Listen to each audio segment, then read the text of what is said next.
duty calls. Okay. Ready? Slow down. Okay, we'll call the IT committee meeting to order July 7th, 2015. It's 10:04 a.m. And all members are present. Start off with public comments.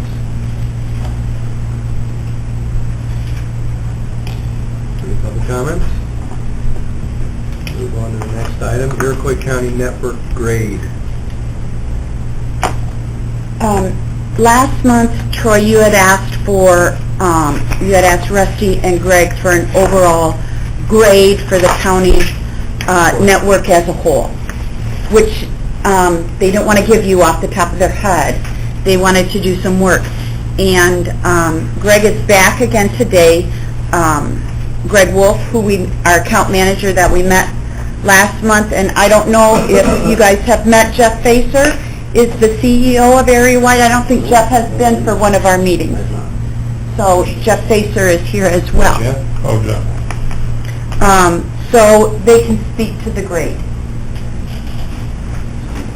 If I could, just put down some notes here, thank you.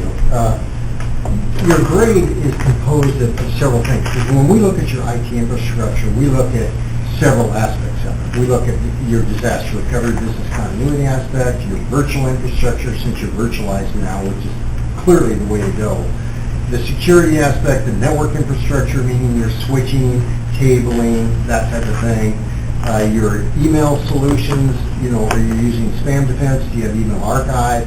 Do you have some URL filtering to prevent rogue emails from introducing either malware, spyware, or viruses? We look at your end user devices, are they being updated? And we look at your software licensing. So if I were to give you a grade on your virtual infrastructure, I'd give you an A-. And the only reason you're an A- is because we're currently not doing any maintenance on those. In other words, you have a storage device, a very high-end, very nice storage device called a SAN.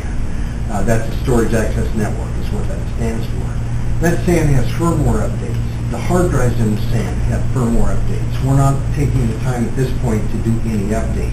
And that's an item that we're going to talk about during the budget too, because we're going to propose some ongoing maintenance to keep your systems running at their maximum efficiency. As far as your network infrastructure, again, meaning switches and that type of thing, your ISP provider, we gave you a B on that. And that's, again, something we're going to talk about. Some of the performance issues you've seen directly relate to the current speed of your internet provider. And you will find, at least in our past history, we have found that you can almost increase that fivefold for no increasing cost of the space. Because it's become so competitive, your current provider, AT&T, will jack that up. All you got to do is ask.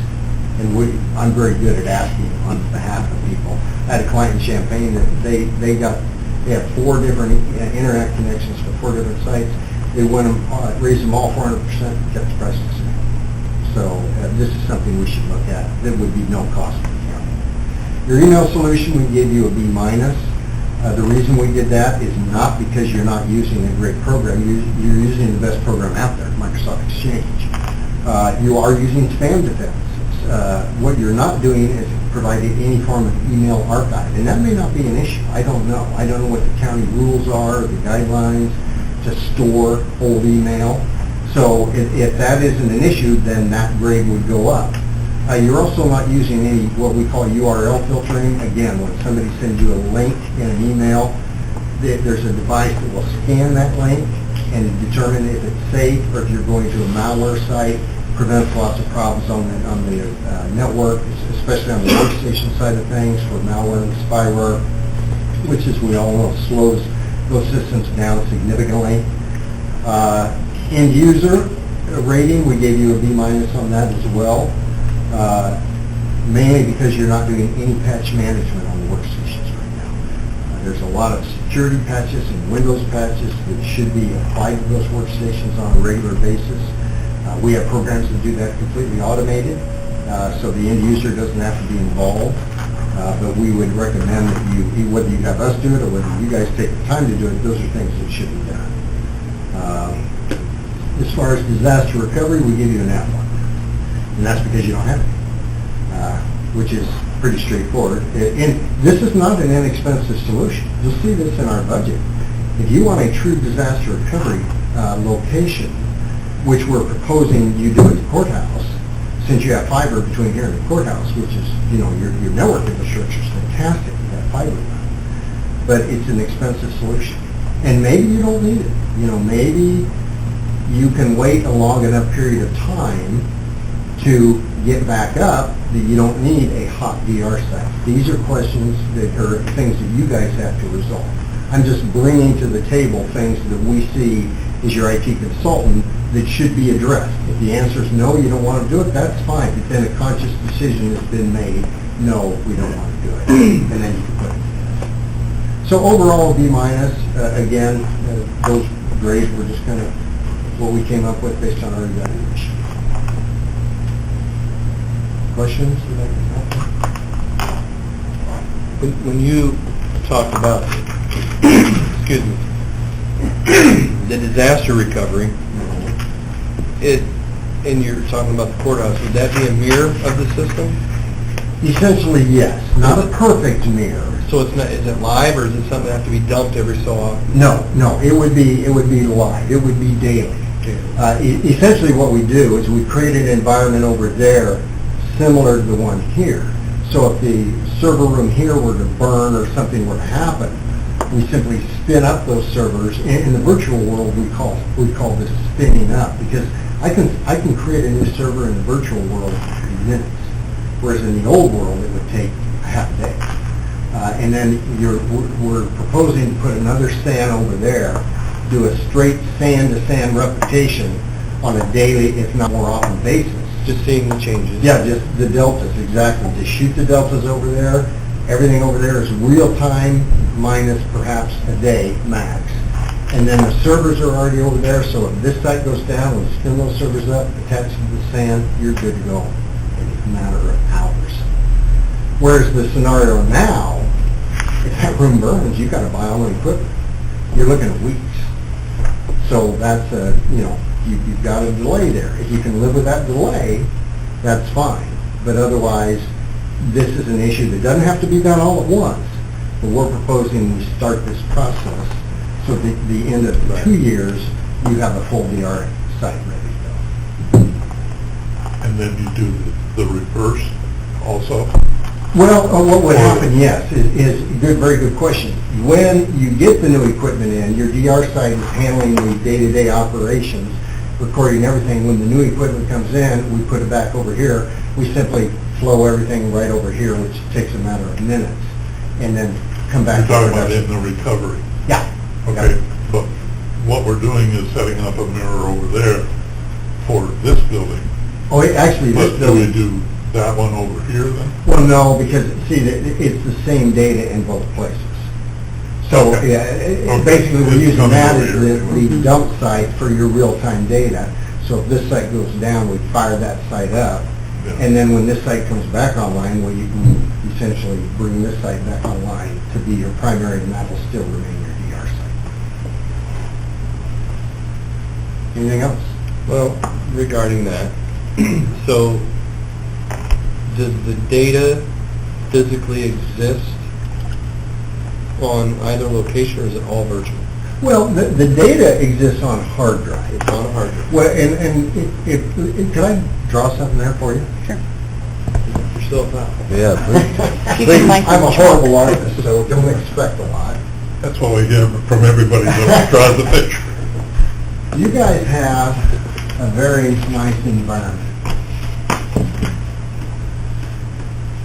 In the virtual world, we call your primary servers hosts, and we call your storage device a SAN.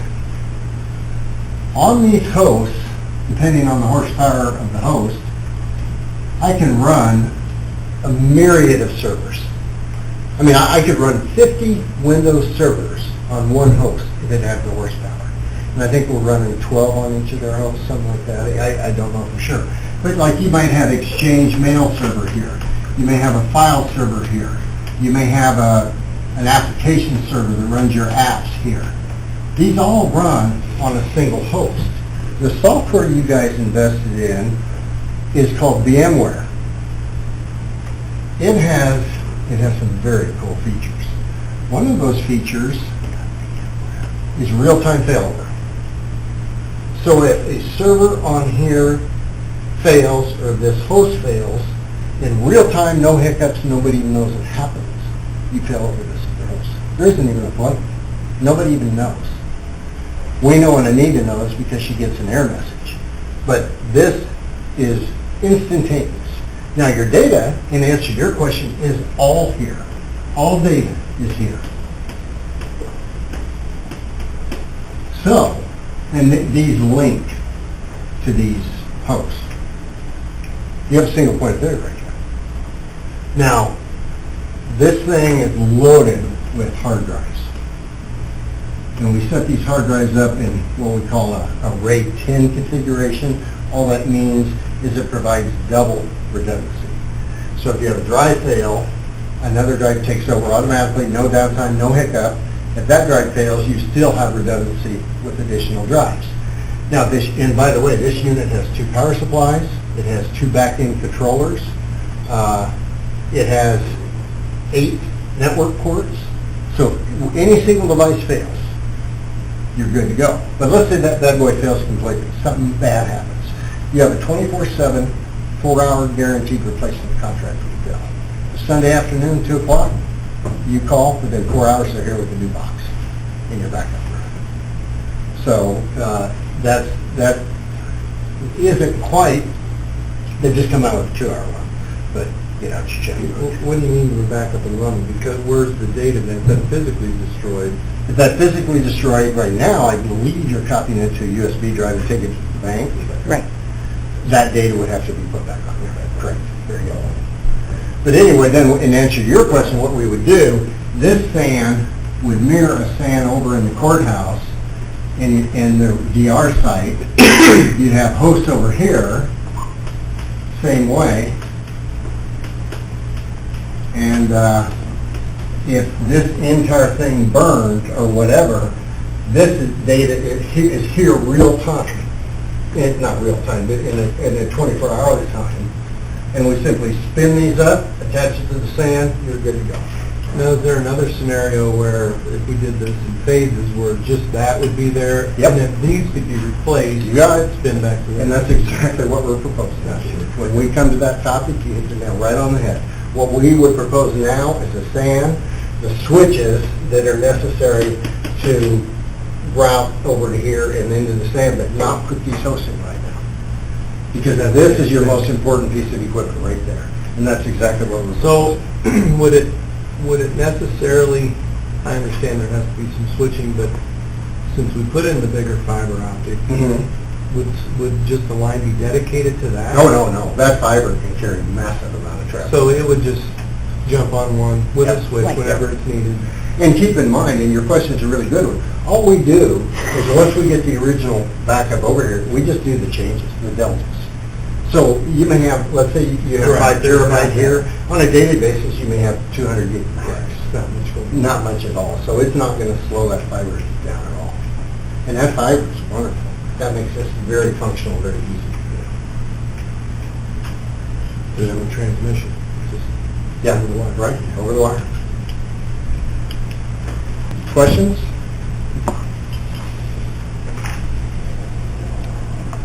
Kind of got ahead of myself there, but Well, that's the worst one on the list. yes, it is. So,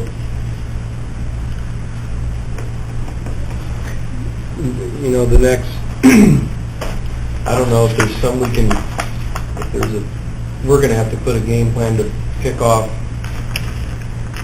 in my mind, that one, the end user with the patch management and stuff, that's something that can't be that hard to do.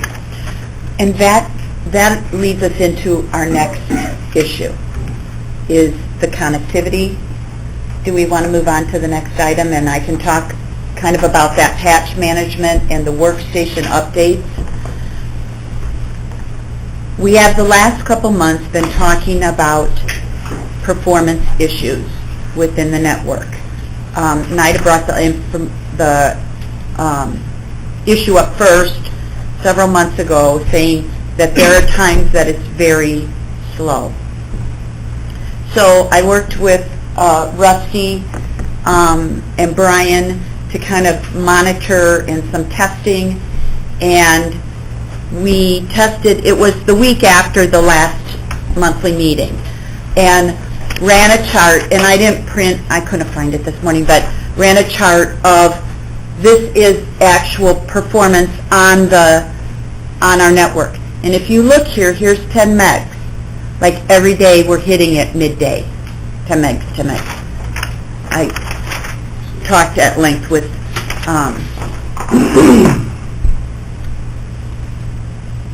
same here. This was another day it was really slow. I had them look, and we're maxing out. And when Corey was, or Rusty was looking in more detail, a lot of the times what we're seeing is, we ran a lot of data on exactly what was going over the network. What is it on the internet lines that's creating? We ran reports on top users. I have a report, if you want it now. Some of them, it's a little hard to read, but literally like 6 to 8 hours a week got tagged as a high user on the internet. Well, when we dug into what was going on, it's Windows updates. So you think about that, and what's happening now is that every workstation is going to go out and look for Windows updates and download it and apply it. What we're talking about here, and you guys can correct me if I'm wrong, is that we'd look at some process on our network that would bring it down once and then centrally deploy it out to every workstation. In addition to reducing the use of the bandwidth, what it would do is, right now, we aren't assured that everybody's doing the updates like they should. Say you're not shutting your computer off so it's not going out and getting, we don't know if people are doing that, shutting their workstation down so that it goes and gets the update. We don't know if they get irritated and just close it down when it's doing the updates, whether or not they're really being applied. So what that would do is, looking at that, and I think that's one of the items on your budget list, would look at some process whereby we would manage that centrally and ensure it got deployed out to everybody. But right now, it would appear that when we talk about the connectivity or the performance issues, those Windows updates are a big piece of that. There are other issues. Right. There are other issues. Well, with, correct me if I'm wrong, but that's something that could just be scheduled at night, right? I mean, or does it happen when you shut that computer down? It happens, several options. It could happen when they shut it down. One of the things, and again, I'm going to draw, I apologize. No, I'm a draw visual that. type of guy. What Anita was referring to here, is here you have the internet, the proverbial cloud, and here you have, the way this works is you come into a router, you come into a firewall, which provides you guys the protection you need. Then essentially it comes into your switching structure, and you have all the ports on your switch. And some of these go to your servers, and the rest of these go to your workstations. The way you're set up now, when this happens, oops, I'm sorry. Oh, thank you. I'm running out of room. Every single time every single machine in this network, and every single server goes to here and says, send me updates. And that process peaks your bandwidth at your current 10 meg limit fairly regularly. What we're proposing is not only an internal update solution, but a monitoring solution. Because what we can do is determine what machines didn't update properly on a daily basis and resolve those issues remotely. So that we're guaranteed that if an end user cancels updates, we're aware of it. If a machine doesn't get rebooted properly, we're aware of it, and we can get these things resolved.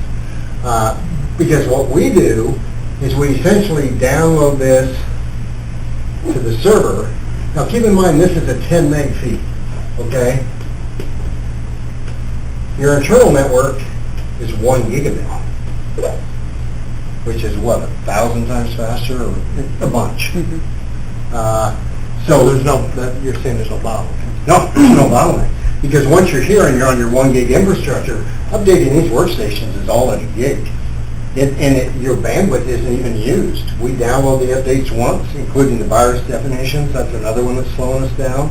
The Windows updates sits here on the server, and we push them out to the machines at the time we specify, and we'll follow the guidelines, obviously, but we control when those updates go out. So they won't go out during production activities during the day, which is going to slow a machine down.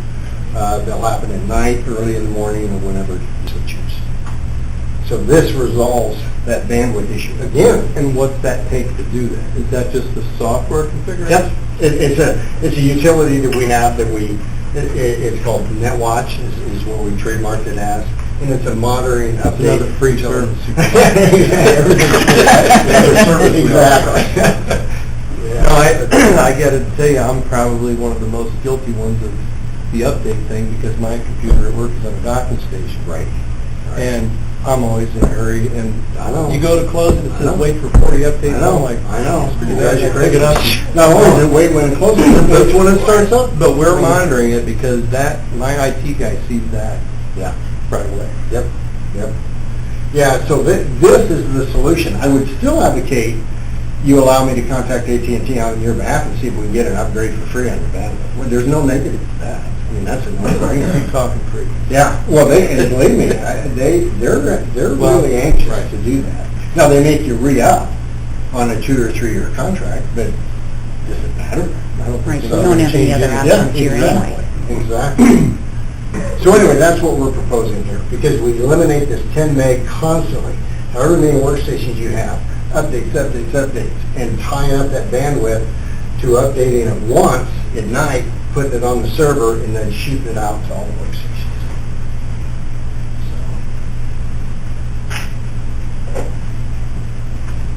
Questions at all? Are there any workstations that dock? Yes.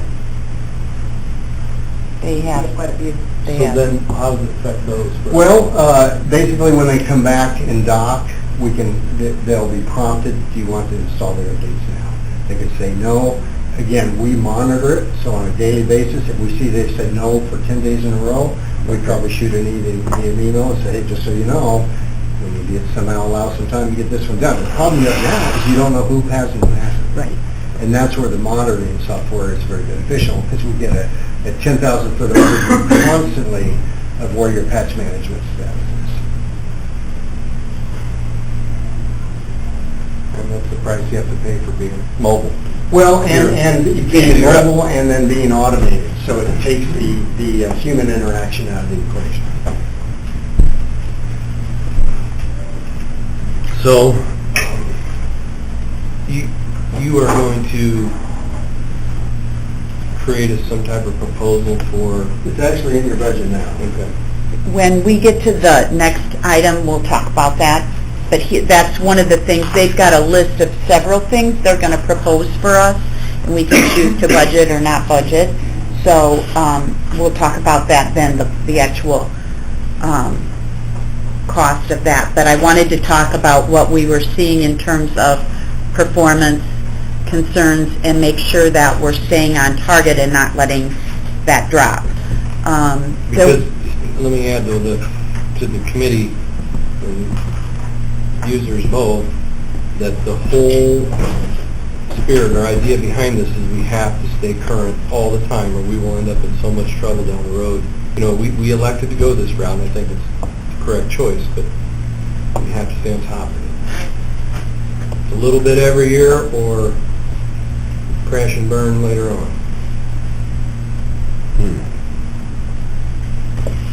Your business owner, Russell, you want to comment on that? What do you do day to day? Oh, we just poke along, You poke spend, I along. mean, you have to spend, right, on an annual basis to keep yourself going. I would not recommend the philosophy that I'm using in my business. Remember, Unix, So in a virtual Well, I know a VM. service you could probably hook up with that'll help you out. That VM stuff is kind of cool, though. we did see several users where there are some issues, which I think Kyle was going to talk to their supervisors. Now, being 44 hours on the internet and a 40-hour work week would be somewhat... A little excessive. How's that even possible? Lunch hours. Every minute.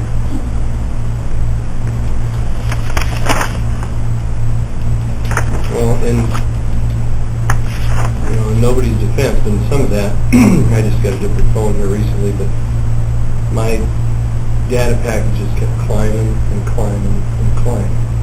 And I'm like, you know what, it's only me and my wife in here, this is ridiculous. And yeah, we probably, you know, keep doing more and more or whatever, but updates were one of them. Things that used to be free, no longer free. And if you know, with a few simple settings and simple rules you create yourself, I mean, I cut my usage in half. Just, you know, hit some updates when you sync with a Wi-Fi somewhere and let somebody else pay for it. I would say overall, in this building, we really didn't see anything out of line where we have the controls in place. There are some departments that have the wide open internet, and that's where we have some issues. You know, that while it may be important for those departments to be able to go to Facebook, not sure that should be 100% of your day. Or like Pandora, which I'm sometimes it's really about educating the end user that when they put Pandora on, now nobody here can even get to that, but it's a radio. I listen to mine off my Wi-Fi on my tablet instead of a radio. It's on my data plan. And it is surprising how much data it uses, because I see that on my cell phone bill every That's the one that I month. found out that was not free. Right, it's not free. That uses up your data. Well, it sounds like a great idea, but that's a user that's churning up that data every day, from the time they come in to the time they go home. Right. So things like that have to be addressed within the departments, so that some of those get addressed and corrected. But Yeah, my Pandora was 3 hours twice a week on the mower. It was a lot of data usage. I'm just listening to the radio, but I didn't know that. You're not listening to your piece of equipment? It actually lets me hear the equipment better, Ron. You just hear what's wrong.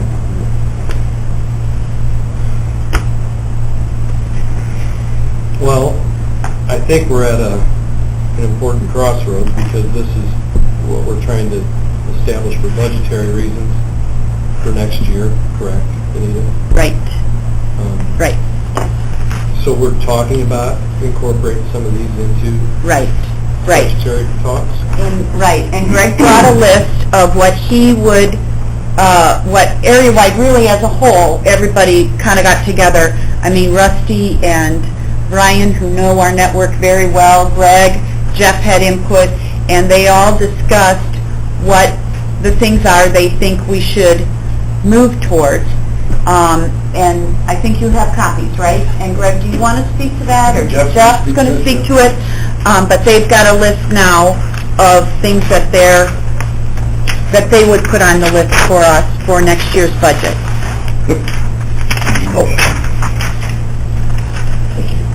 When you look at this, one of the things we always try to do is come up with the order of priorities. And you'll see there's 2 2s and 2 5s, and that's because there really wasn't a difference between those. But the number one priority is the highway department, and that's because they're running Server 2003, which has end-of-life support, all patches, all security, all everything, July 14th. And they have a, this year. That's coming up. And that's something, we have to run a physical server out there? They want a physical server out there. I haven't been involved directly in the negotiations on that. But there's no optic link on that one anyway. No, there's no fiber, so it would be slow. Now, they are in the process of getting a 100 meg MediaCom connection. And that site survey was done, and I believe that installation is occurring. waiting for the installation. Yeah. Okay. And then they essentially will pull the trigger on that, get them up to date, and go from there. We don't want to order any equipment. Yeah, we want Secured sure. and I dealt with MediaCom, and you know, until it's up and running and I see it, Yeah. I don't want to. So they're paying for that, but we still have to pay for some switching ability. All you're going to pay MediaCom for is the bandwidth. They're handling all the installation. And they will, when we say they, we mean the highway department. Highway. So the highway Yeah. department will pick up 100% of the cost of that. Correct, that's correct. That's just, and I apologize, I guess I didn't realize that they were independent financially.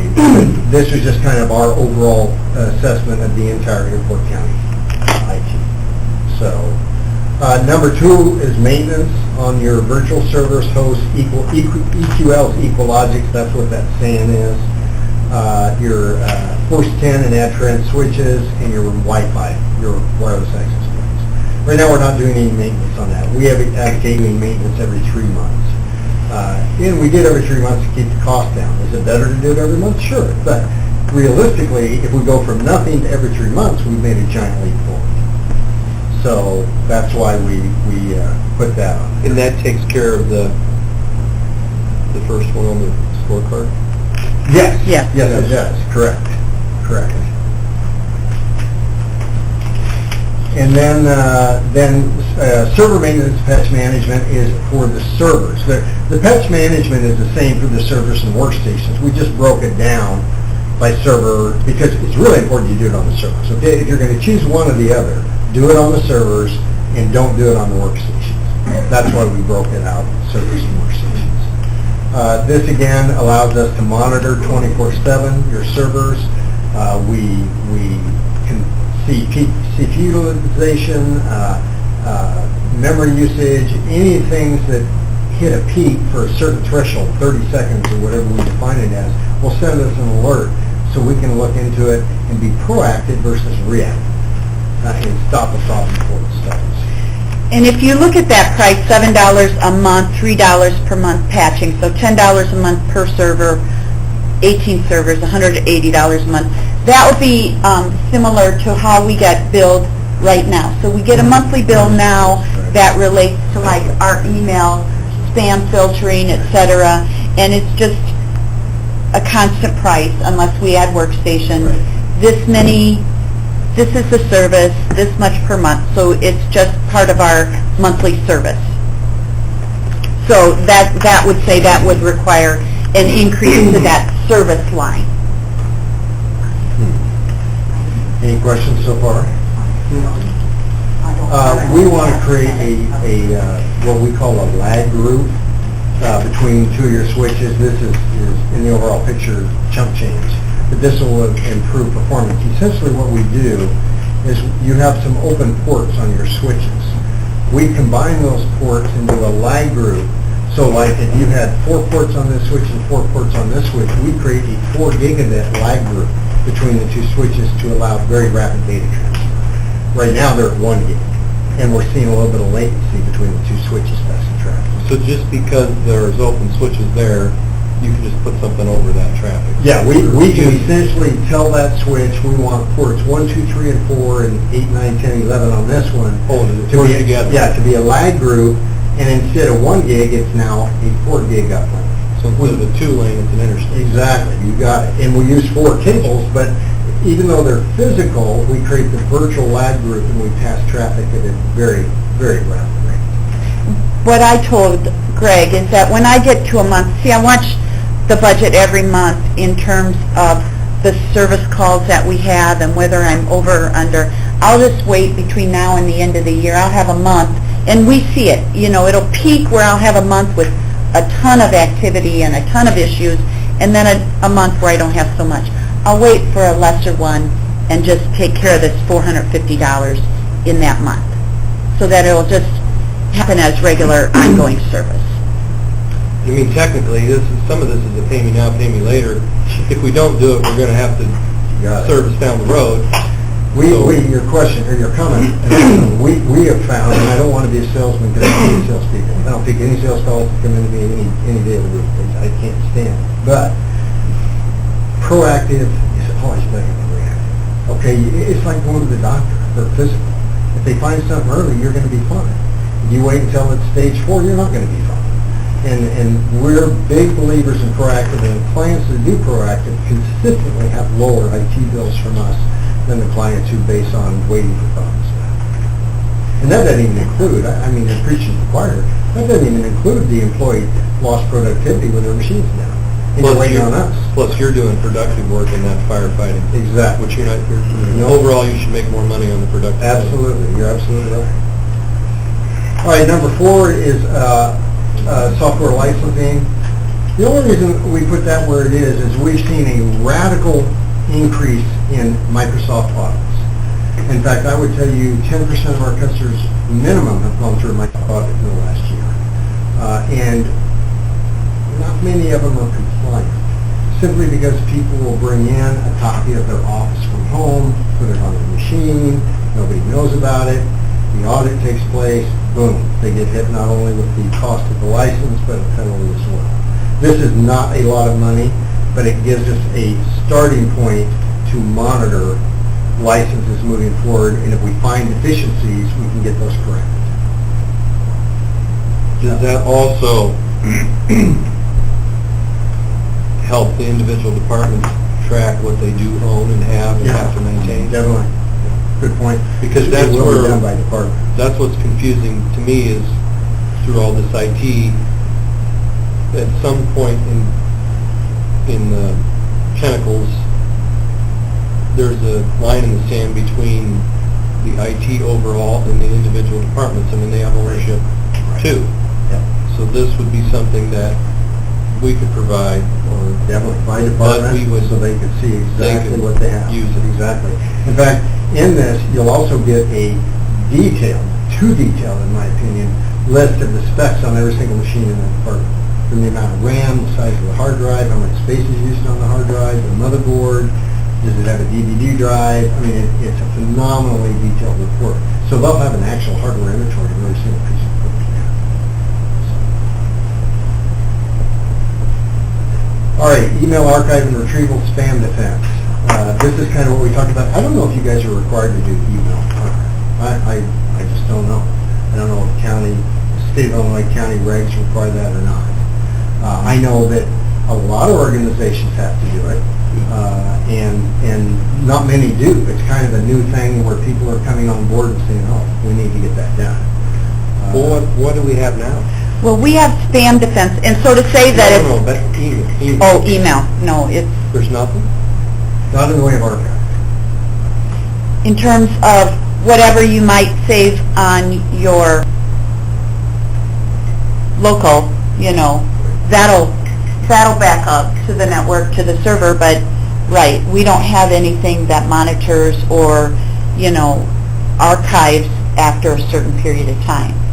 So what could happen is, and probably will, at some point, right now we're only, what are we, a year and a half out of the box on the new email server, but at some point, if you keep every email forever, we're going to run into a problem where that email server takes more and more and more space on the SAN.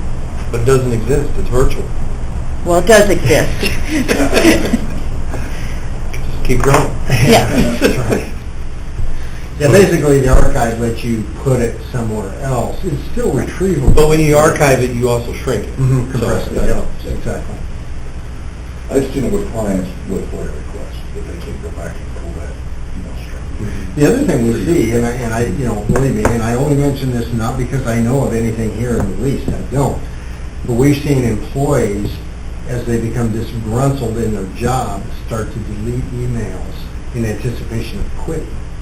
And when your backups only go back, for example, 30 days or whatever they're configured at, then you go to, you find they finally leave, they've deleted their entire email account over a period of time, you can't get to those. With the archiving, it's non-deletable.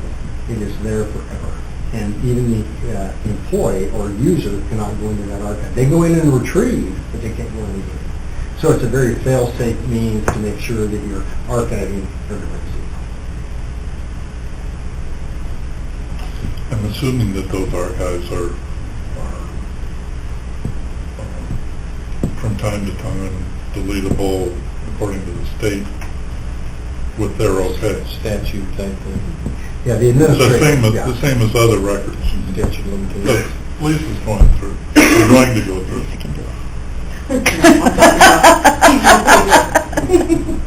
Yeah, the administrator can delete anything. So they, at any point, they have what we call God rights, and they can go in and delete things whenever they want. So, the answer to your question is yes. Questions so far?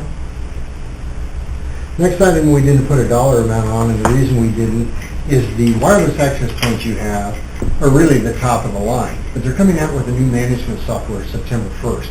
We anticipate that software is going to cost probably $500, and it runs on a dedicated workstation. So if I were going to tell you a guesstimate budget in here, I'd put $2,500. What that does, one of the problems we see on all networks, in fact I could tell you some really interesting stories, is an end user right now can walk in here, plug in a wireless access to a network port, configure it, and broadcast wireless network. You don't have any way of stopping that. But with this new software utility, it's basically a configuration console. That is not allowed to happen. In other words, that wireless access point reports to the wireless master console and says, am I approved? And it will not be approved unless Anita approves it. So we stop. Back up and explain that one more time. Sure, you bet. Right now you have simple wireless devices on your network. And you can go to Best Buy and buy a wireless access point right off the shelf for $35. Like a router. Yeah, Yeah, essentially, wireless. correct. Yeah. That has a network cable that plugs into an open jack, wherever that open jack may be, and then you can configure that.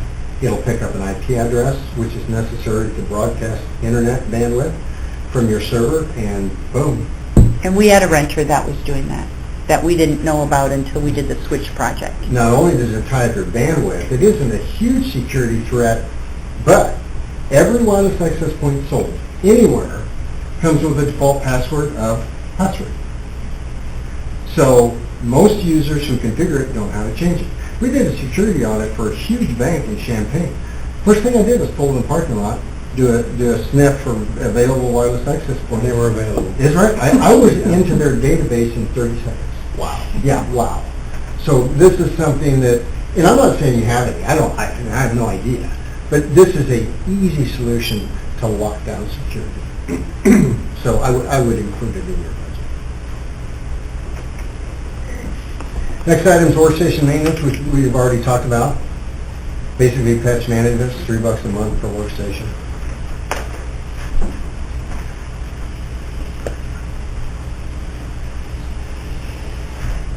Then we get down to the security assessment. This is something we recommend you do about every 2 to 3 years. It's just a comprehensive look at the security procedures within, internally, as well as externally. Now, externally, you're very well protected. We put in that really nice SonicWall 5600 firewall. That includes some of the state-of-the-art features called DPI SSL inspection, deep-packet inspection. Hackers are now using SSL certificates for encryption to bypass any sort of attempts to block them. So all the new firewalls have come out with this new technology, DPI SSL, and you guys have that. You're basically running the latest and greatest firewall. So you're in really good shape there. The network assessment just looks at end user procedures, policies. We want to make sure we have locked accounts after 3 incorrect password attempts or however many you want, and monitor these types of things so you're as secure as you can possibly be.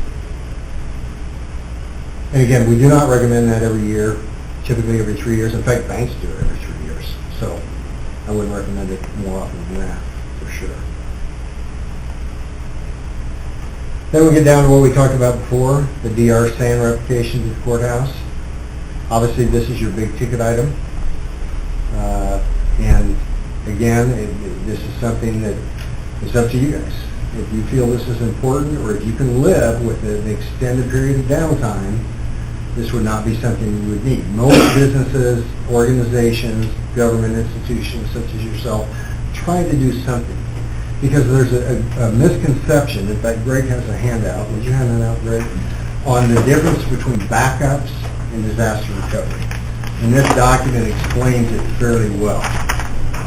And you don't need to read it now, but basically, in a nutshell, a backup is simply your data. It isn't in usable form.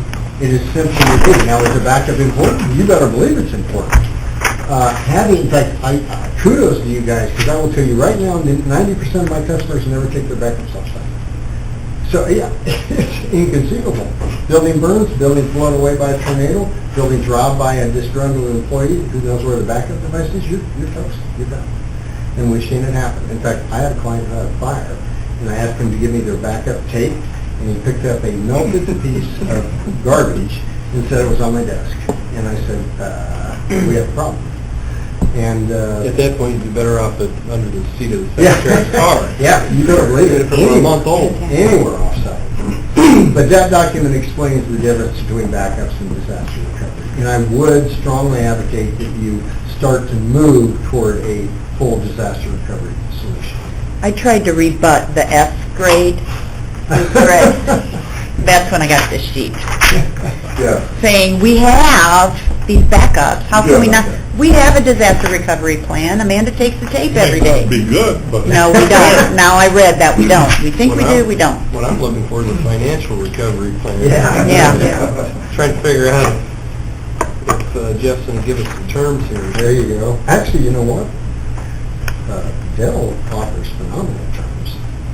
But when you're running on a year-to-year budget, though, Yeah. how do you capture terms?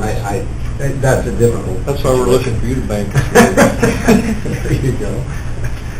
The next item is not for us, and I don't know if this figure is accurate, but there's going to be some HVAC requirements and some electrical requirements that need to go into the room in the courthouse.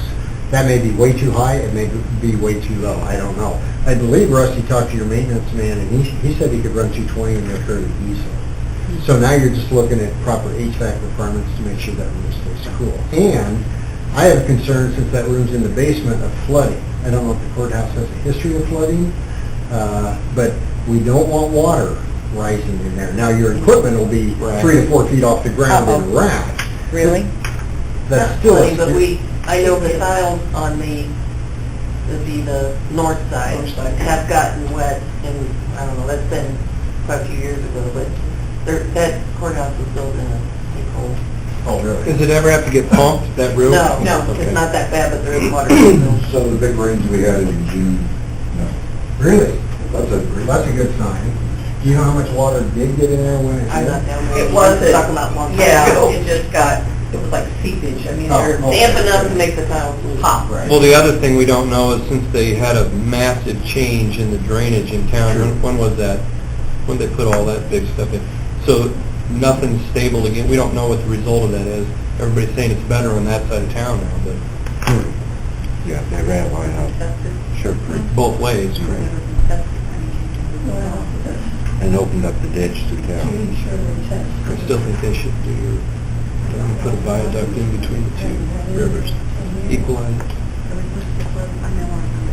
So that's an issue you'd need to discuss with your electrical guy or whoever you use for HVAC, if you decide to proceed with the ER. And it may be a lot less than that, I just don't know. Off-site backup until DR is implemented. Since you're doing off-site backup now, you could probably strike that from the I mean, if you're taking that every day to the bank, there's no reason you can have that on there.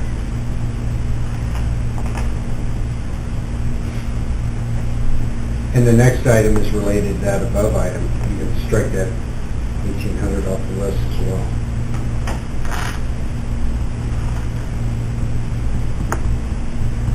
Then we get down to ancillaries, things that do not really need to be done at this point in time. Need to be done eventually. Some of this stuff, I think, Anita, you're going to have your people do, like remove some of that hardware. Mhm. Your cable management needs to be addressed. And let me explain to you why. In our world, when we see network problems, 50% of the time they're cable. Literally, they're cable. Cables can go bad. We use what we call twisted pair cables. There's 8 cables, 4 of them are twisted around each other. If a cable dangles over a 6-foot swath over time, the weight causes those cables to untwist. That twist in the cables provides what's called attenuation, which keeps the signal on the wire, makes it solid, makes it stable. Your server room is a bit of a spaghetti factory, and it's very difficult to even know what cable goes where, what switch port it's plugged into, where does that actually end up. So at some point, again, it does not have to be now, that needs to be cleaned up. It needs to be labeled, cleaned up, and made a bit more professional. And don't think this didn't happen. I promise you 95% of my customers have horrible server rooms, because what happens is it goes in nice and neat when it's put in, but then over time people keep adding things, and they don't take the time when they add something to do proper cleaning. So that's a one-time, and that would be like Yep. over a weekend or Yes. a night, shut down? We'll do it, yeah, there'd be downtime, we'd come in whenever it's Holiday, convenient for whatever. you guys, yep. The exchange thin provisioning, that's a one-time expense that we need to do. That relates to the sand. I'm going to draw again.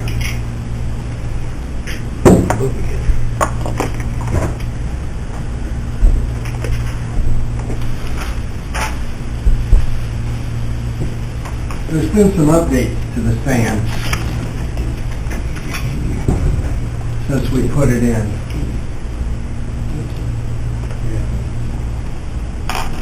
This is not an exact duplication of your sand.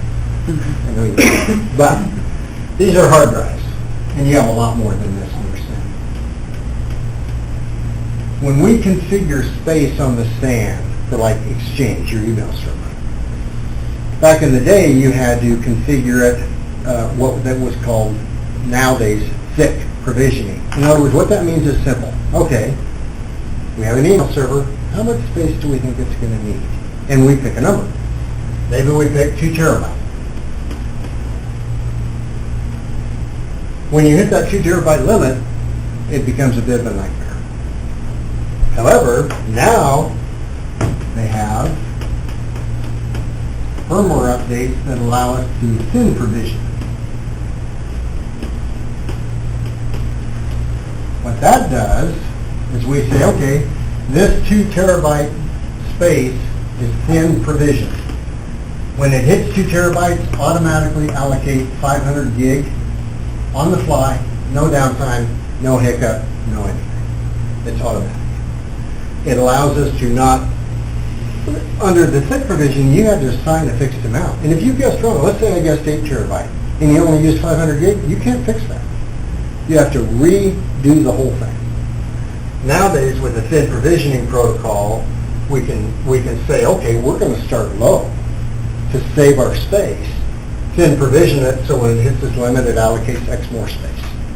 So it's just a nice new feature that allows us to automatically expand your space and not dedicate it in advance and not get the maximum utilization.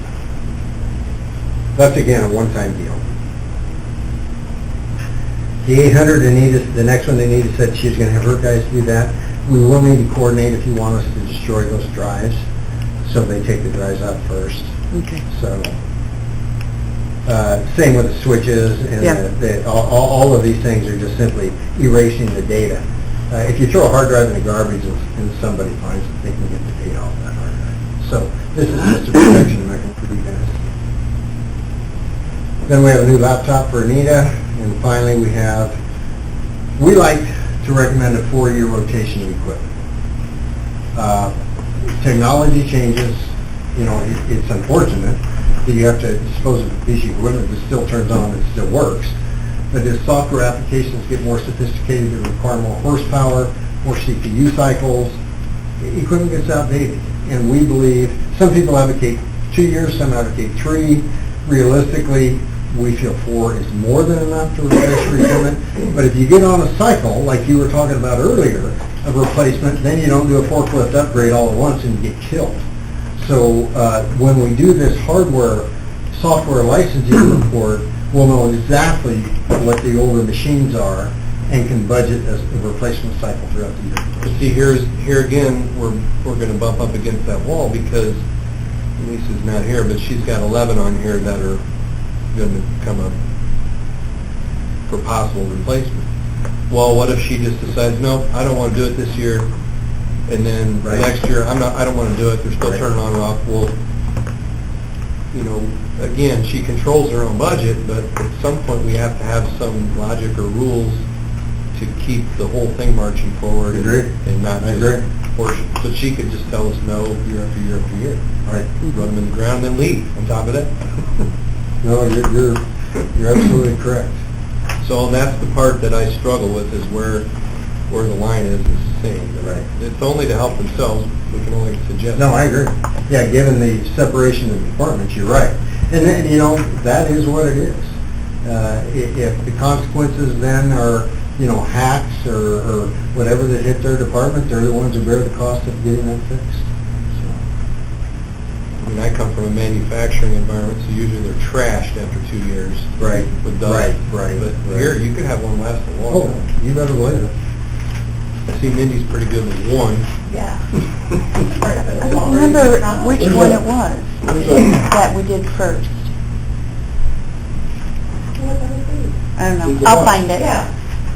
15 to 20 also going to come up in March 16? 17. So I didn't put those in, but there was another, what I considered a larger number.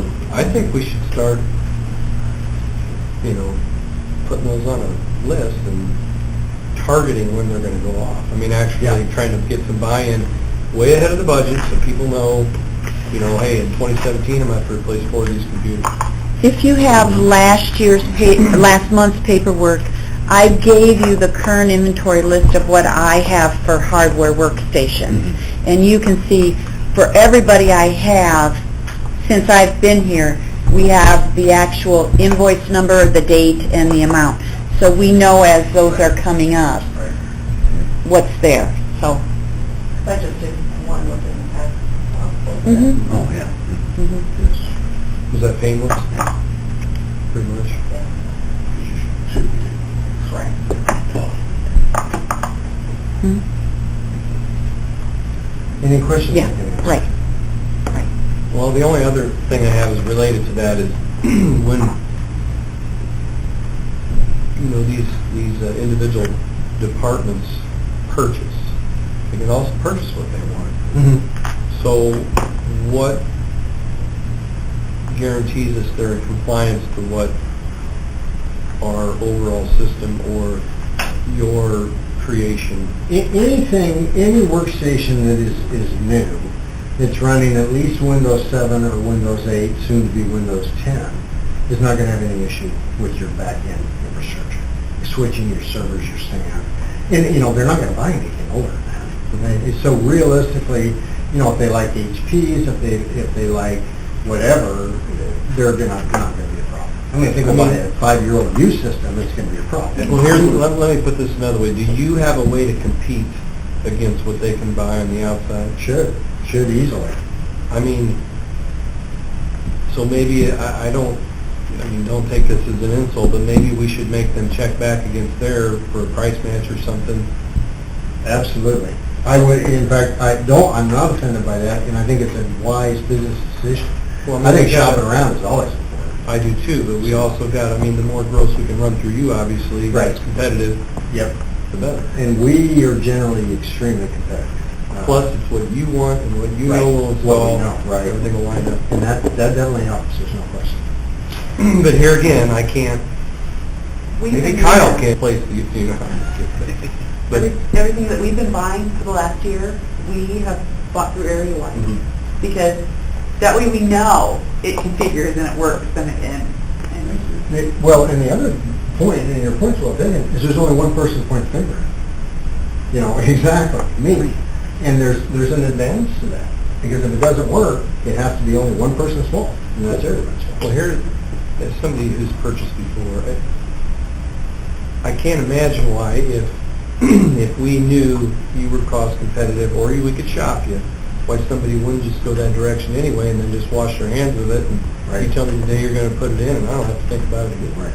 Nope. It's over.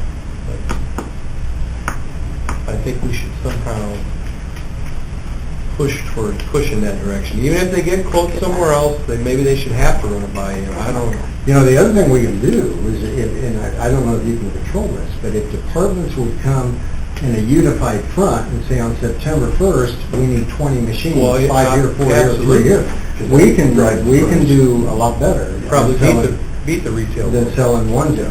When circuit clerk and probation 3 years ago bought those machines, that's where your one came from. That was that order. We did all these, they all got together and did one order right when we first started with you. But then again, we've got that's good, but then when we replace those computers 4 years down the road, we should stagger them out, so maybe some of them go another year in a lesser used area or something. Otherwise, you're going to get back to that Yeah. monthly. Anything else I can answer? Yeah, the only other thing, and I might bring it up in new business, but since you're on the topic, is we talked about this network and our whole our system as a whole. But is there more that can tie into that? Like, you had on here electrical, HVAC, et cetera, but can that be taken a step further in interacting with our maintenance or facilities manager and actually monitoring some stuff Yeah. within the building, like our air conditioning? That, whatever unit they put in there, in fact, one of the things that I didn't mention that is included in this is battery backups. The battery backup device has a temperature sensor. The HVAC unit they put in there should have an automatic email alert that if that unit shuts down, certain people get emailed. The battery backup temperature sensor will do the same thing. So yeah, there's a lot of technology, extremely inexpensive. I mean, that monitoring thing for your battery backup is $69. I mean, what I'm looking for is if, as a whole, for instance, let's just take the HVAC. If that can just show a payback where it's a no-brainer that we just do it.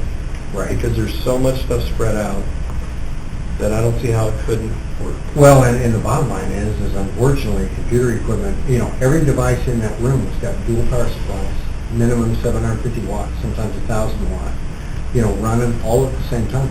Computer equipment produces heat, lots of it. If you let it get hot, you shorten its life tremendously. So kind of something that you have to do. But yeah, I mean, I would think, I don't know what your maintenance crew does. I mean, I don't know how sophisticated they are, if they can put an HVAC. There's your guy I right don't there. know. But it's new. I mean, we've really kind of rebirthed that whole thing. So You're on here, Kyle. so Kyle's got kind of a good oversight on all of it right now. Good. Kind of. But it wouldn't take much to get buy-in if you could show it on paper. Yeah. It's going to save Absolutely. the department's money and the taxpayer. Well, and certainly in the case of your DR, the fact is your services will continue essentially within a 24-hour period versus a 3-week period. So buy-in on that shouldn't be too hard. I mean, it would be catastrophic beyond biblical proportion if 3 days before your vote, whatever, November or whatever, your service burned up. Right. And you had no solution. That'd be a hard commentary to the newspaper. So there are, I think buy-in, like you're pointing out, would not be too difficult.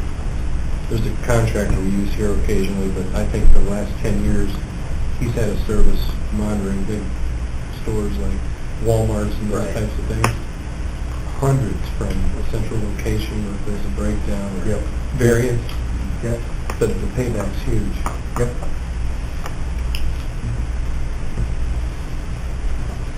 All right.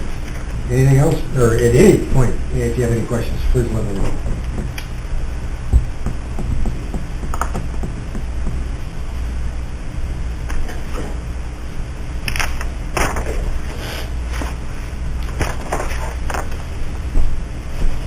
Anybody?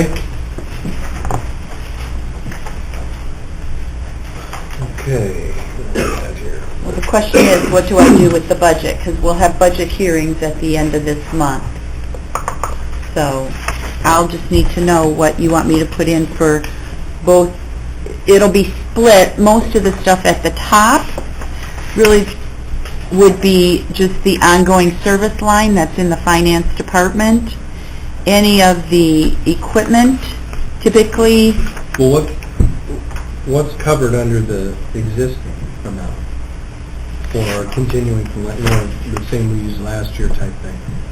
well, none of this stuff, this is all in addition to what we Over and do above. now. Right, right. I'm losing that free... Right. Right. It's eluding me. Well, and it almost comes to the fact, Jeff, and you can speak to this. Now, last year, we got a quote from Area Wide on, I'm not going to say it right, like your management, Yes. Program. Managed service program. which was like $7,000 a month, so way over what we're paying now to go time and material. But a lot of, I don't know which of this stuff was covered in that. Some things like updates and things were covered in that Well, that was... program, and we chose not to do it because it was too expensive. And I don't know which of these would be. Are we reaching a point where that managed program would be more cost-effective? Well, that's where I was just going to say that. I mean, fleshing everything out, I know there's got to be some sort of savings based on taking that, so if anything can flip-flop, or like Anita says, we go to this managed, or you work with us and just get us, if we do it in steps. Let me crunch some numbers and see what you spent in the last 12 months for the what we call the break-fix model versus the other. Because, for example... That's what you call us, break fix? Yeah. What everybody's doing. Yeah, essentially, that's what we did. That's not proactive. No, that's correct. What I want to do is look at our typical statistics for if you opted to do the server maintenance patch management and the workstation patch management and the quarterly upgrades. I think you would see the amount of break fix decline by at least 25 to 40%. But I want to crunch those numbers and see if 25 to 40% is more than these numbers. I'm going to think it is, but I want to see. And then, and make sure I'm on the same page, I mean, this 31.5 over and above, to say all that gets done, or slate all that to get done, but let's lump it together with a new price going forward after you crunch these numbers and just see where it all washes out. And then we at least have a foundation to start negotiating. To start and to look at it realistically and say, okay, well, this is pretty obvious it's going to save us money. Right. And then that sand thing, the thing we scored an F on, that's going to have to kind of stand on its own. And by the way, one thing that I would like to mention that I should have mentioned, what we do in this situation, we're not going to put the brand new equipment in the VR. We're going to give you the brand new equipment in production and move your older stand over to the VR. And the same with the hosts. When we get time to replace those hosts, your used hosts would go to the VR. They'd serve perfectly there, but let's put the real horsepower, the newer technology in production. And I should have said that before, but I wanted to mention it.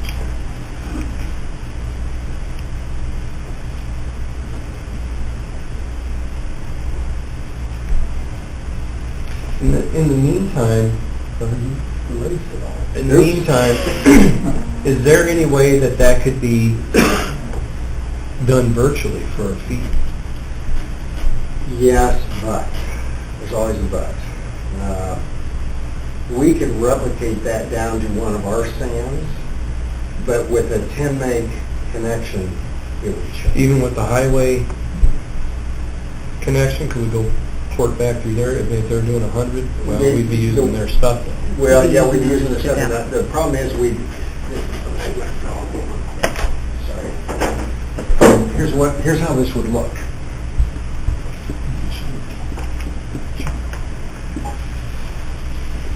Because your question's really a good one, but there's a little understanding on what's going to happen here. Here's AT&T, gives you guys 10 meg. Here's MediaCom, that feeds the highway 100 meg. You guys aren't talking to each other right now. Okay, under this scenario, you're completely independent. What we could do is create what's called a VPN tunnel, virtual private network tunnel, between the 10 meg and 100 meg. Well, what's our slowest link? Still 10 meg. And the VPN tunnel causes its own overhead of about 20%. So not only do we have 10 meg, but we can choke it down to 8 meg. So if we were to push that traffic over to here and use these guys to come to us because of that 100 meg connection, because we have a 250 meg, so we could take that in as fast as they could shove it down. The problem is the core data sits here at 10 meg. Now, if you have a fiber run over there, Right. game on. But realistically, I think what we need to do first, I need to get your account number and your circuit number for AT&T. We may be able to bump this up in the next week to 100 meg. And then that becomes a possibility until Well, there's a can that period of fiber time. be negotiated too? I mean, we connected all our plants in town with fiber. We Yeah, I haven't done that. don't know who you did. We're I don't know who you asking used who paid for that. for the fiber. Volo. Oh, Volo did That's it, what we okay. used here, yeah. Okay. Yeah, I mean, it doesn't hurt that. Getting a quote is free. I don't know. And certainly that connection would be tremendous. But if we did that, I mean, aren't we tapping into his funds too? I mean, they're paying no, for that. you pay for 100 meg, use it or lose it. Okay? So So we would just pick up what they're leaving on the table? yeah. And all the replication happens at night. Like between 11 and 4 in the morning. So unless they're in there working, which is highly unlikely, you're using bandwidth when it's never being used. So you're not costing them a dime. So you're also saying though, this 10 meg, that could get bumped up for nothing. We don't know that yet. No, That's a factor too. What's that, sir? Did you say something? I'm sorry. Yeah, if we could bump that up, then we would simply go direct to area wide, to our stands, and not even worry about this VPN stuff. Then we could create a temporary solution Yeah. until we can. Mhm. Till you get the other- If you had to just cut that, what do you think it would cost? It would probably be what was on there, that $777 bucks a month. Which is still a hunk of money. Well, 66,000 though, I mean. Yeah, no, I It agree. avoids that for a period of Right. time, if it's a year, or till you can add it to the budget later on. But I certainly think that this, getting bumped to 100, opens up all kinds of possibilities for us that we just don't have right now. Well, I think that's definitely. Everyone could listen to Pandora. So if we, let's say that all, in a perfect scenario, we could get that to work out, we could do a temporary thing with you. Yep. What would that F most likely go to? A B minus? Oh, yeah. Oh, definitely, because here's the deal. In our data center, we have what you have. We have SANs, and we have hosts. We would mirror your environment in our data center. So if your building burned, you would simply tell us, fire it up. And we would fire it up in 24 hours, So you'd be on the line. we wouldn't even lose the host part then? No, you wouldn't listen to Because those it's parts. virtual. We have those. The thing the reason I proposed the long-term DR, otherwise you pay us forever a monthly fee. And I'm not I realize there are times paying a monthly fee is good. Short-term it's good, and you're thinking spot on here, but long-term you're better off to have your own DR. Agreed. So, but yeah, this environment would essentially be your DR environment in the courthouse, but it exists now. There would be an initial effort to get all of that data on the SAN over to our SAN. But that's typically we use what we call seed drives. Temporary hard drives, come up, copy it, take it down, copy it, and then start doing the deltas. That make sense? Yeah, I think I got it.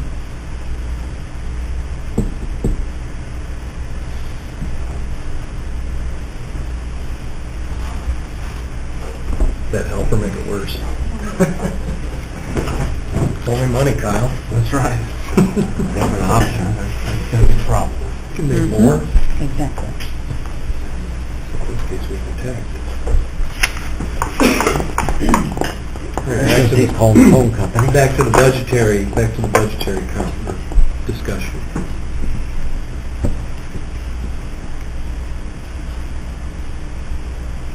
Did that help or hurt? I'm just waiting for the answer. We're looking to you for the answer. Well, I mean, it appears to me, when do we have to have this done by?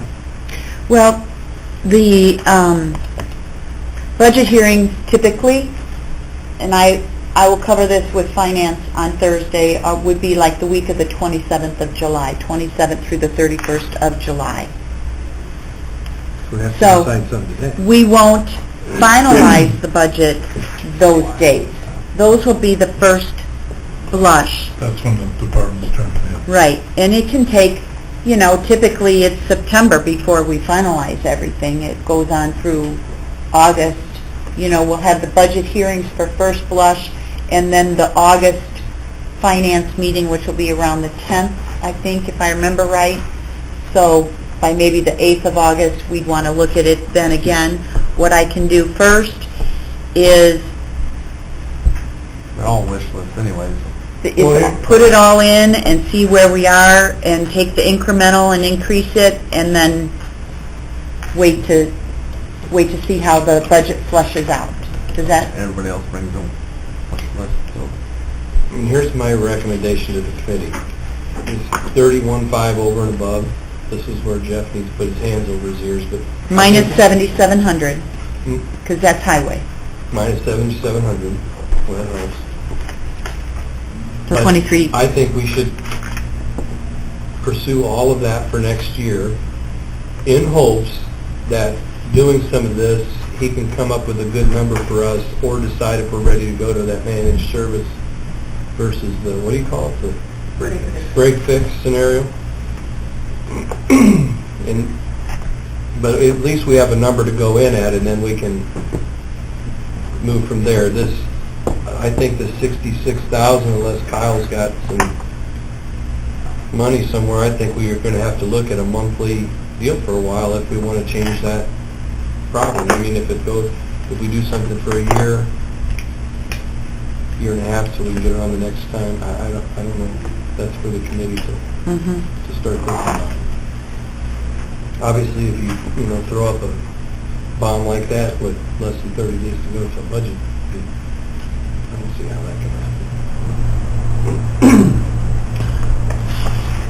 But the 66,000, the line items in the 66,000 are not contingent on the first line happening. That is correct. I mean, there's some stuff in there that we probably should do. Yeah, my suggestion is all of it for next year. I'm sorry, your suggestion what? Would be to throw all of that top into next year and get it done. Yes, Dale's talking I'm about the talking middle about- group. Oh, I'm sorry. Yeah, that, I think we're going to have to do a temporary solution for a while. That's that middle stuff. But my laptop is 5 years old, so I'm going to budget a new one. Moving into the first group, get it out of there. If there's anything you want there, I'd move it. All the things in that middle group are not contingent on the first thing happening. Yeah, correct. I got you.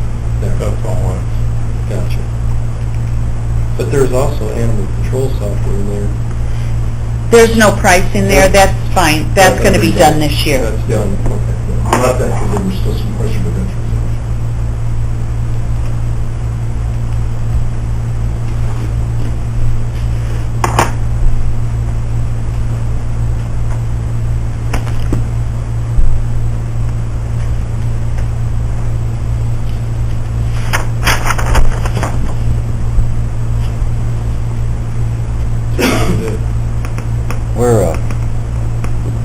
I was looking for last year's, this year's current budget, and just wanted to just kind of... No, I took that back to my office, sorry. Shoot. Mindy, did you take yours back to your office, the thing from the, the revenue and expense report from tax? Do you have that I just passed out this morning?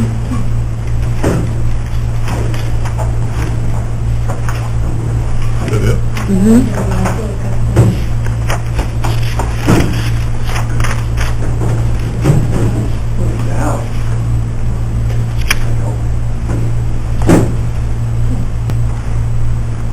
So, service contracts, which is the area-wide ongoing service, this year is budgeted at 39%, at $39,000.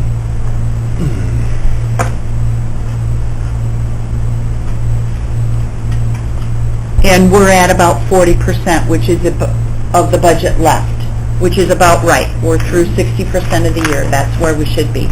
So we're right pacing at $39,000 for ongoing support for the current year.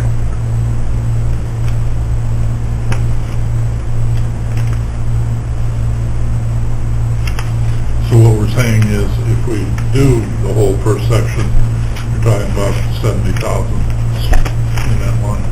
Well, you're talking about 40, you add 23,000 to it. Minus Because Joel. Joel's going to pay for the first zone. 7,700, Right. yeah. Okay. Right. Right.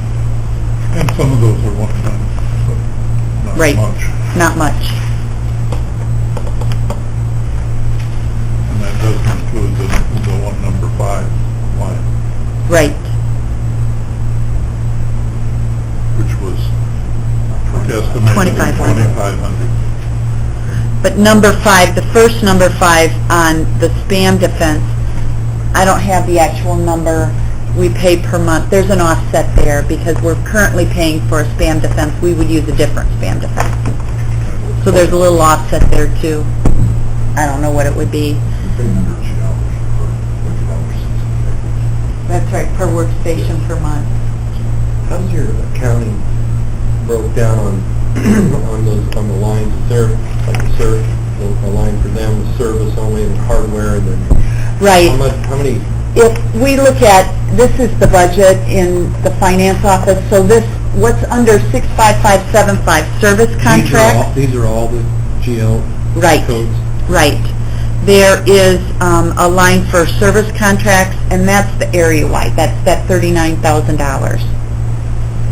There's one called systems expense, 60350, which is systems expense, and that's where, like, typically new workstations, last year it was the new workstations for assessment and zoning. This year there's $12,000 in there for the software for animal control. So that's where I put like the projects, either hardware or a project, not the ongoing service. The ongoing service I keep separate just to be able to monitor that. And then licensing. Licensing includes a lot, Troy. That's higher than the service contract. Yes, but there's $23,000 of that number. $24,000 is the DevNet license fee that we pay every year. That's still license. It's still a license fee, so it goes in there. A small portion of that is about $500 a month for it's spam defense. It's 3 different things. There's $25 a month for the firewall management, and there's I can't remember the third one. Antivirus. And the antivirus. That's about, it's a little less than $500 a month per workstation, it's by workstation. So that's in that license fees. The other big ones in there, there's $7,000 in there for the Avila license fee every year. So there's some big things in there in the license fees. Yeah, that's $34,000. So 23 of it is DevNet. 7 is Avila, and the rest is some small things like this. So yes, it is kept separate, all those different pieces.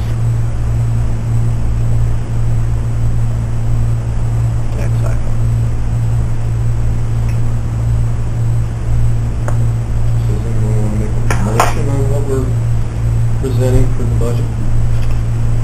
So your suggestion is to do the first section and nothing else on this list?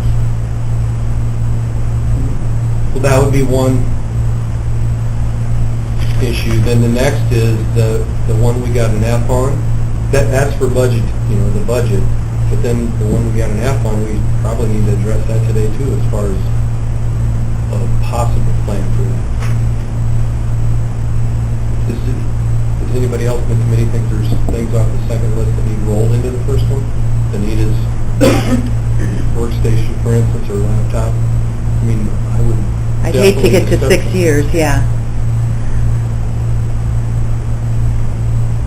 I mean, what we should do for sure is take Joel's number out of there and we should get that number to a correct 23,774. and then add from whatever in group 2. Did you add the 2,500? No, I didn't. And then get to so we can agree on what we want to push forward.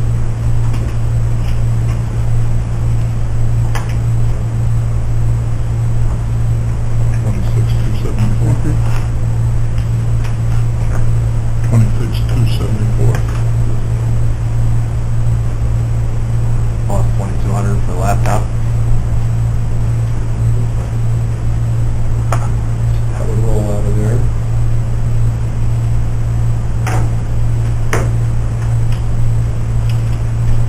So the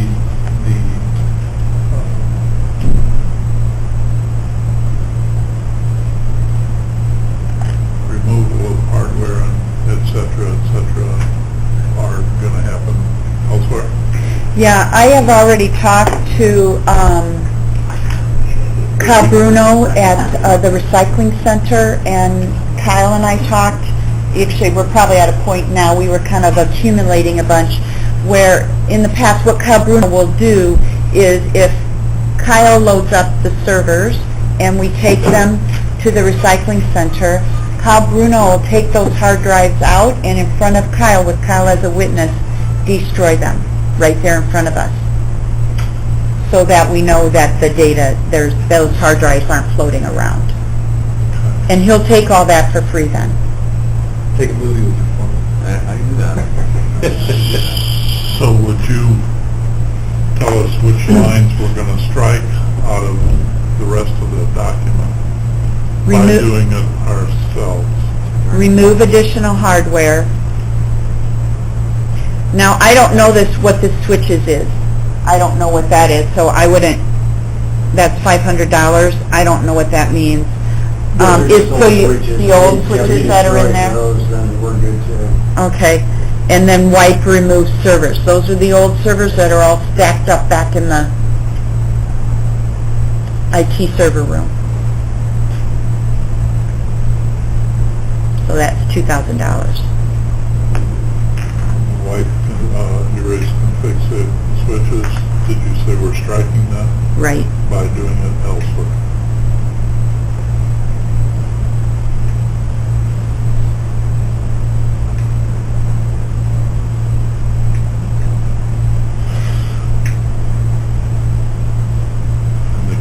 Cable room, data room cable management is postponed? I would recommend postponing. I'm not saying it's not going to be a problem that needs to be addressed, but right now it's working. And if we're looking at cutting budget dollars, that's certainly a budget item. Here's what happens, and it's happened before. Somebody asked me for what port something goes in. I think it was Head Start, and I unplugged them, and then Sandy called from 911 and said, all of a sudden we lost. Whoops, I guess it wasn't 39, let's try 40. You know pretty quickly if you guess wrong. And I think somewhat you could do that on your own also, not trying to cut you guys out. Oh, no, listen, But that- simply by doing that, Of all I the mean, jobs we right. made, 5 or 6 lines a week, you didn't have to do it all, just unplug one, and, if you think you know where it goes, then you know that, put a label on it. Right. Plus somebody has to do it. Well, we've done like, Hours. 4 of them. hours, And whenever I get a new one or we replace a cable, then we label it right away, but Save that money, you can do it yourself. Several, couple guys did Couple one. guys, yeah, exactly.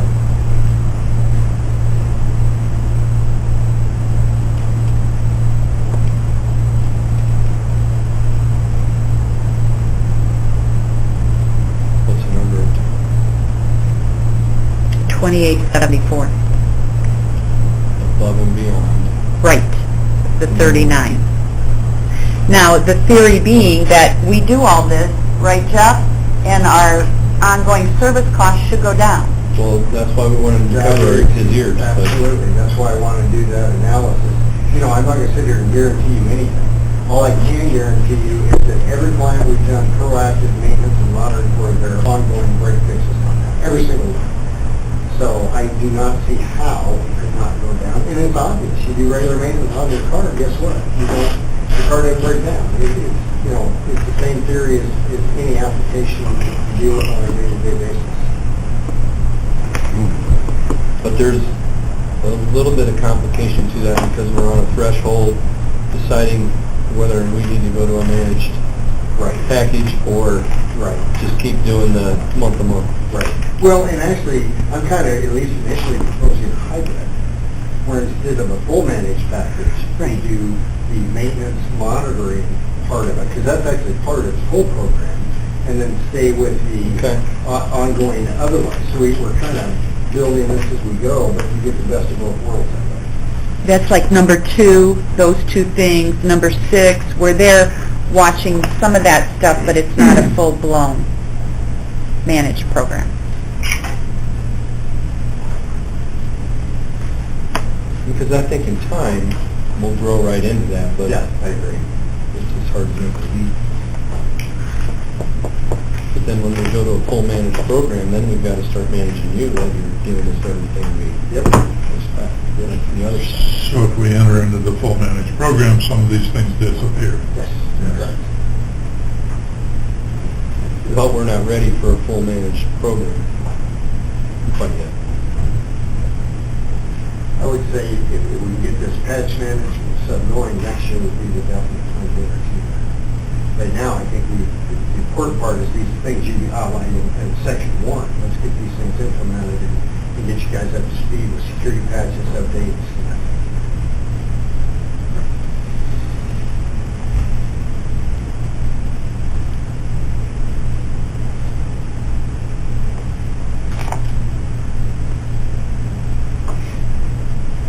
The thin versus thick provision is, we aren't anywhere near approaching them. You have so much space on your sand right now, that's not a critical issue. It's something we want to do down the road for sure, but right now you have tons of space on your sand.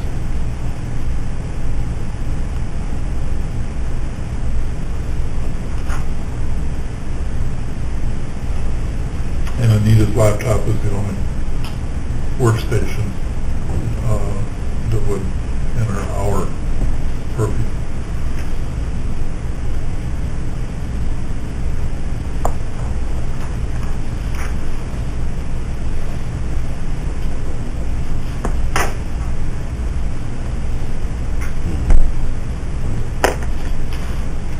Is that in the 28,477? That's in there. Yeah. Yes. And the offside backup you want to consider separately. I think that's a function of what AT&T will do for us. Yeah, that depends on that 10 meg number. But if it works, it shouldn't be a part of this necessarily. Well, what Well, Troy is we're gonna saying, run out of time. if we can get that to 100 meg with Worst pitching is AT&T anything. and do a direct Yeah. backup with area-wide for a year, Right. or year, it would be a year and a half, because we budget about a half a year ahead, then we run that month to month with doing the backup with area-wide, the off-site with area-wide for a year and a half, then we budget it for FY17, So we don't budget. for FY16. What did budget happen? How can you put in half? In hopes that we get something done within, no, in hopes that we get something started on that backup like by March, or, Yeah, if AT&T will pick you up, we should be good to go on that. here's what, on the 777, my thoughts would be, there's hopefully some extra to play with from our overall service getting reduced through some of these optimizations. But number two is I can't see it actually starting till after the first of the year anyway. No, So there's, instead of $777 a month, it would be only $777 for 6 months.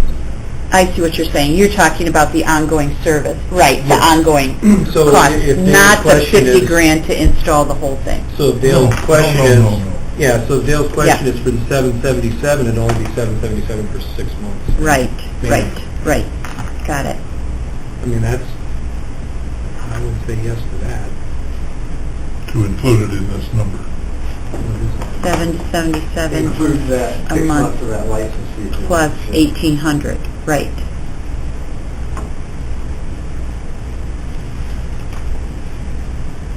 Plus 900, is that what this meant? No, If if you go it's, 6 months, you have a license fee, be half of the price.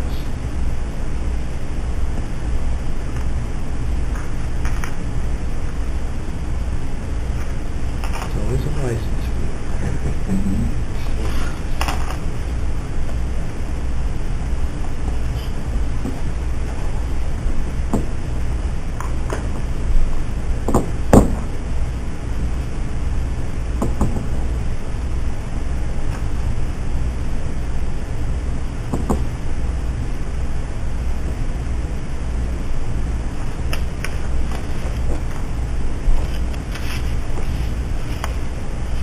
I'm seeing 562, Yeah, What you're saying. 5562.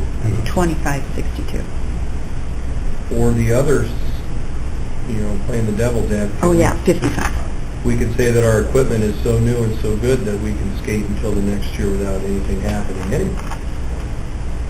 And you can keep in mind too, for what it's worth, you have service contracts on your equipment, on both the hose as well as the center. It's just the time. It's the time, yep.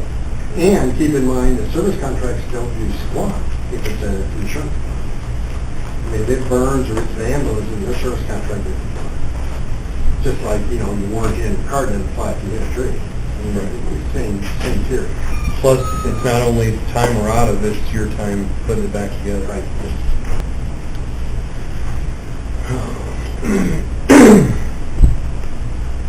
So the total for that, the add-on would be 5562, so I'd ask the committee to determine whether if that's worth it.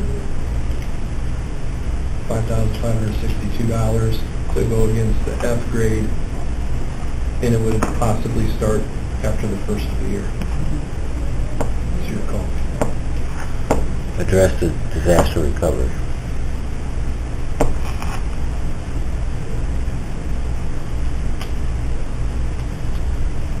Chairman, you want to weigh in? Yeah. $34,036 is the total.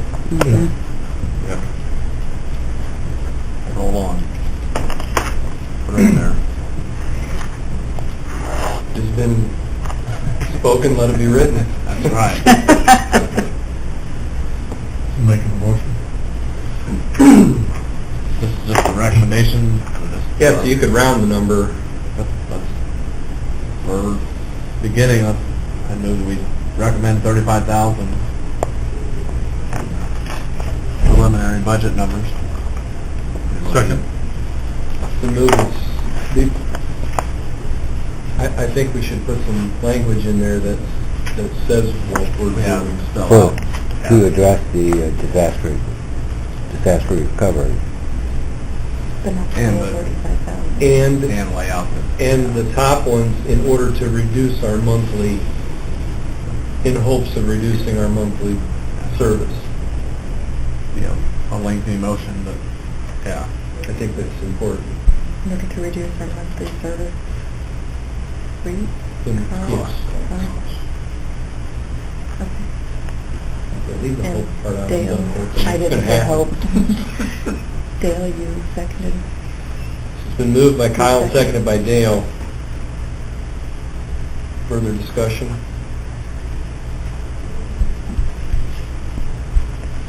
Schultz? Bill? Yes. Anderson? Yes. Crumrity? Yes. Motion carries unanimously. Now, that's actually, there'll be different account codes on that. Right, So- it'll be so- split up between the three accounts I mentioned. Some will be licensing, some will be systems expense, and some will be service There's contracts. no way you take this dollar and just, no. Okay.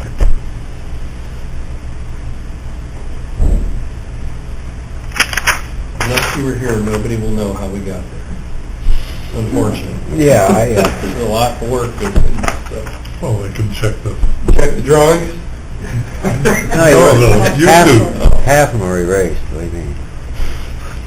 When we first started on this venture, we hired a couple computer laymen to come in here and draw it on that board, and we did that several times till we figured out, none of us knew how it worked.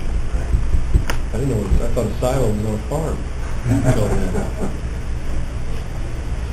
And the hardest part for me was getting this virtual stuff through my head, that it's virtual. Is that not? Yeah, that's, It's virtual. you know, the craziest thing about the virtual world is Microsoft, who we all know, I mean, they're a huge partner, so take this with a grain of salt, but they really like their money, okay? Mhm. They really enjoy their money. But in a virtual world, when you buy one server license, you can create two virtual servers. And to me, that's extraordinary. And Microsoft would ever allow that to happen. I figured it'd be one-to-one. You want a virtual server, you buy a license. What happens when I start writing you virtual checks? We virtually disappear.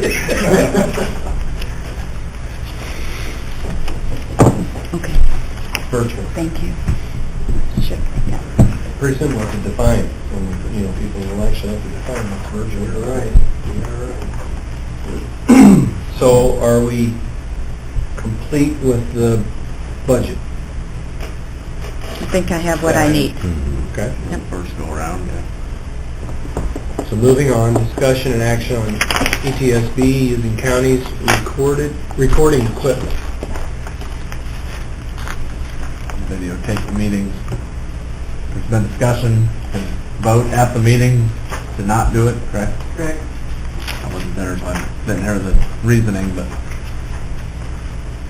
I think if they decide to change that and want to use it, I think we can allow them to use it. It doesn't, it's sitting there. Don't they meet in here? They meet in here.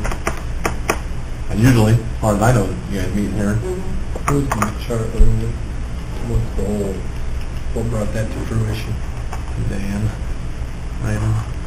And like I said, I wasn't there to hear the discussion on why it got voted down on using it, but I think, in my opinion, which doesn't amount to much, but you can ask the taxpayers to possibly support a sales tax increase. Maybe they'd like to tune in. Probably will they tune in? Probably not, but If they don't, no, they can't. yeah. Right, that's the bad thing. It's gotta be available. I think it's laid out there that it's available in the ETSB. That board can vote again or decide to use it or whatever they want to do, but I would make a motion that we allow the ETSB to use the county's recording equipment for their meetings, monthly meetings. It's been moved. Second. Nelson, second. Yeah, it would meet. Any further discussion on that one? All in favor, aye. Opposed, same sign. Moving on to the next one, other IT issues if necessary. Anyone? Internet policy? Are we gonna? Yeah, That's really under old business, but there's no old Yeah, business, but otherwise, yeah, it is an issue. it is an issue. It's never been closed. And, yeah, it's lingering. well, and I guess I forgot to mention this early on when we talk about the internet and the performance concerns. One of the places we saw a lot of usage was the renters. Literally, we had one watching TV shows. So I don't, they use our backbone. Theoretically, it doesn't cost us anything, except that it does when they suck up our bandwidth and our employees can't do their jobs. I mean, there's a pretty easy solution to that. We Lock it. lock it. Well, we just temper it so it's palatable, and then if they want to do that, because that is their own prerogative, they can add another service themselves and then Right. watch TV all day long. Right. Pretty simple. They can run a separate line. Now, one of the things Rusty had mentioned to me was that we could do as a solution, you can like monitor like the amount of bandwidth that they use, that would be a way to do it, that we're not actually managing what sites they go to, Right. but we manage the amount of bandwidth they can use at a time. That might be a solution. Basically, we throttle. We would say the renters can use 2 meg or whatever you guys decide. That's the max they can use. So then at the 10 meg, the most they can tie up is 2, or whatever, again, the number that you decide, but then the 8 is remaining for the conference. But my concern there is, how would we know what the allocation should be? Oh, that's, you decide what the allocation is, and you can change it on the fly. This is all done on the firewall level. So. Right, but, so there's 10? 10 total. Okay, so how do we know out of the gate how that's allocated throughout all the services, or do you have some idea from reporting? When we set up your switching infrastructure, we created, you're going to love this, it's called a VLAN, Virtual Local Area Network. The renters are separated on their own VLAN, and your departments are on their own VLAN. So you can kind of see how it shapes out. Precisely. Okay. And throttle it by VLAN, so that the renters are the only people affected on that VLAN. So if you say 2 meg, we apply to that VLAN, boom, it mostly gets 2 meg. So that leads us to the next problem, and that is, we've got to take care of ourselves, the taxpayer first, they're paying for that here, and then what's allocated to the renters is Is the remaining, right. So, And for whatever it's worth, it may be a moot point if AT&T gets you 100 for an affordable price or no price. yeah, but if it's in place first, Need to hammer it then now. yeah, I agree, otherwise something else will happen, and then we got to control more. If we control it at a small level, Right. when the door's open, Yeah. we're under control. And again, that is your call as far as the amount, and it's changeable anytime you want. It's very, very versatile. It's part of being a landlord, I guess, take care of it. Is there any way we can, is that something, let's say for some unknown reason, one of the renters would need 10 times more than what's available. Is there something we could, if they don't set up their own thing, can we gain more and charge them for more? Yes, we'd have to reconfigure the switch and put them on their own VLAN, and then give them whatever you want to do. But that is very doable. Okay. So the options are in. Have options are in this. Who's in charge of the renters? You? I don't know about in charge of, but.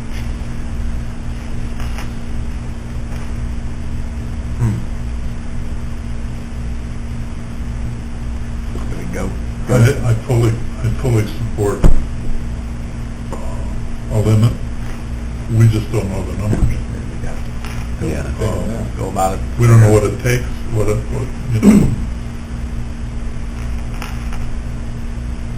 what's the full-time TV take up, for example.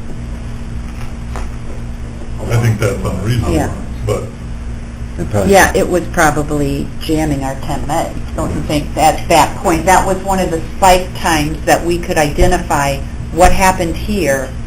Oh, somebody who was a renter, and we didn't look into who it was because they're harder to identify Yeah. because we don't have their computers assigned, but we knew it was the renter's VLAN, but we knew exactly what they were watching.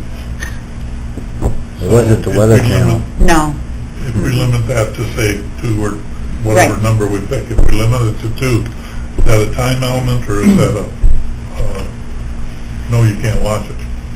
Well, What would typically happen is their signal or your video and audio would become a little bit choppy, and they wouldn't watch it. Right. Because it will discourage that. It would discourage it. It becomes ineffective to watch. So when that starts to, Yeah, you can shut it down. but then you're trying to find every site, et cetera.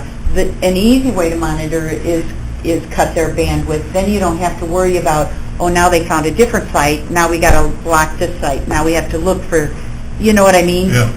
It's an easier, but what it does do, if they're taking, I'll tell you, training. I did a lot of webinars. I do a lot more webinars now, free, sitting at my desk, because our bandwidth allows for me to watch the webinar online, as opposed to before we had our 10 megs, when we only had 1.4. No fun at all, were they? I would bring my personal tablet and turn that on to hear the words, and then watch it on my screen. It was just not workable. Yeah. So you are limiting, that could be an issue. and I really don't want to start that blocking stuff. I mean, that's what we do where I'm employed, and basically it starts out, everything is blocked, and then they just start releasing as needed. But you can't believe the trouble. I don't know, one time I had to buy a shop for a turret press, and, you know, something we use in the factory. It associated turret with guns, and it would repetitively, even if they would open it, you'd just keep blocking because it was turret, and that somehow it was associated with guns. So it's terrible. And then you have to pay somebody to manage that thing. Yeah, well, I agree. It's full-time for a while. No, so I understand it. If you put a limitation on the bandwidth, when they start to approach the threshold, it's just like pulling a rubber band, and you can't get anything through there. Exactly. Okay. So then if they let off of that, it opens back up again? Yeah. It's like a garden hose. Half-inch garden hose, you get an half-inch water stream. You need a 3-inch water stream, too bad. Never matches. So what number do we use? We would have to get a report from them, I'm assuming. Personally, I would recommend you start at 2. I mean, I would throttle them to 2 and go from there. For all of them. For all of them. They all share. Yeah. It's ridiculous that we even have to discuss this. Just be your Yeah. job and move on. Watch TV Go in home your and house. watch TV. Yeah. What's that do to us, though? We can't, It used to be at 8. okay, so we're allocating just 2 Well, of the, actually, I got it you, I shouldn't be. understand. It actually, if they're not using it, you get 10. 10. Right. But they can max it to. So you guys aren't throttled to 8. You're only going to get 8 max if they're using their 2. No, and I understand, and I think that's fair, because if they want more, they can bring a service Yeah, in, I correct? don't believe it. They could do MediaCom just like the... Absolutely. Okay. You better believe it. Yeah, I don't think it should be carte blanche on the count.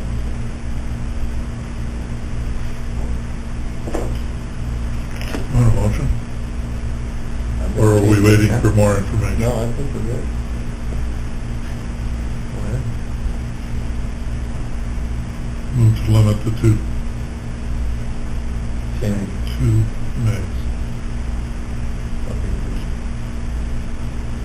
to the renters in the building. And we run reports or whatever, look back, look down, month, 2 months, that's good. We go back and throttle it down a little more. I'm sure if there's a problem, we'll hear about it right away. So the motion, is there a second? Second. There's a motion, second, now we'll discuss it. Yeah. I think that's suffice. Let me ask you this in reverse. Is 8, well, we know it's not ample, though. That's what we just have to deal with. And hopefully we'll deal with AT&T this week or next, and they'll give us a new... You're going to get us 100, Yes. you said. Well, I'm hoping. You know, everyone else I've got 100, and MediaCom's putting 100 in, I'm that's kind of the de facto standard there. Well, don't be afraid to throw that around. I mean, tell them we're going to go Well, I with intend to. MediaCom because they gave our I would other... Yep. So we want that. I'm pretty good at talking to AT&T. We're not. Yeah, we don't do that, yeah. Anybody. Really, I don't do very You well. got a copy of our phone bill with the account code, so you can take care of it for us. Right. Right. See, our last deal was a wipeout problem, right? Mhm. This whole fiber wiped out that 30, was it 30 some, or how much was it? The phone wreck. Well, right, oh, yeah, that was, we had, That ongoing. we had about $20,000 in charges.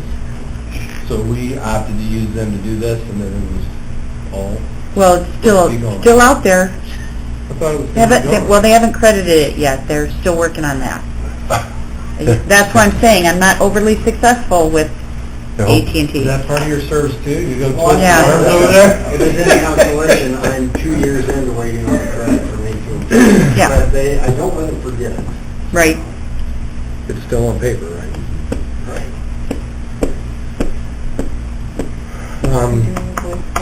Yeah, let's do a voice vote on that one. So, call the roll, please. Schultz, Yeah. Bill, Yes. Anderson, Yes. Crumity. Yes. Motion carries unanimously. To limit the bandwidth to the renters to 10 weeks. You want us to do that soon? Tuesday. After Tuesday. Yeah, it has to be after Tuesday. I was gonna say, and that'll be fine. Right. Because it's the lunch hour, Eric. so it'll spike now. Air it till Tuesday. And hopefully the, you know, the spin on this won't be that it's not a malicious thing, we just have to protect what little, people just need to understand, we only have this, so we've got to protect that until it gets fixed. So it can be reviewed later. But when we get complaints, we'll know who's using it. It's true. I can tell you anyway. but- All right. Are there any other IT issues? If not, I would entertain. Motion adjourned. Motion to adjourn. Is there a second to that motion? Second. Been moved and seconded. All in favor to adjourn? Aye. Opposed, same sign. Meeting's adjourned.